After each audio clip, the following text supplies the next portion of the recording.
Mais la lumière recèle aussi des merveilles cachées, qui demandent de la courtiser quelque peu pour les découvrir. On entre alors dans un monde étrange, fascinant. Dans l'infiniment petit, la lumière ne ressemble pas à ce que nous connaissons habituellement. Elle bouillonne de toutes petites particules qui ont un comportement tellement étrange que 100 ans après leur découverte, on n'arrive toujours pas à comprendre ce qu'elles sont. Parce qu'elles sont chacune à plusieurs endroits en même temps. Elles disparaissent ici, pour réapparaître là, Si elles se sentent observées, elles n'ont plus le même comportement. et elles présentent des aspects incompatibles en même temps, comme un chat qui pourrait être vivant et mort à la fois. Or, on s'est aperçu que la matière Celle de votre voiture ou de votre corps, avait les mêmes propriétés extrêmement étranges, ici et là en même temps. porteuses d'aspects contradictoires. Et ce n'est pas de la science-fiction. Quant à la vitesse de la lumière, elle ne pourra jamais être atteinte. Ça aussi c'est étrange.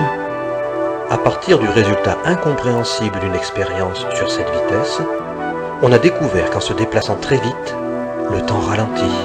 À la vitesse de la lumière, le temps est arrêté.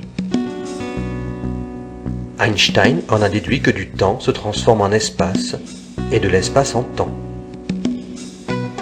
Tous ces phénomènes étranges sont aujourd'hui amplement vérifiés. Einstein trouva à partir de là que toute matière déforme l'espace et le temps.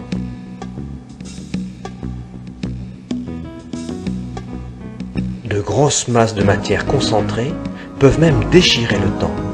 Ce sont les trous noirs dans lesquels le temps est arrêté. Une autre conséquence est que l'univers n'a pas toujours existé, qu'il est né il y a 15 milliards d'années dans une gigantesque déflagration appelée Big Bang, qui a fait naître le temps, l'espace avec l'univers. Nous partageons donc avec tout l'univers une histoire commune. Nous sommes comme connectés à lui, et nous sommes les enfants de la gravitation et des étoiles.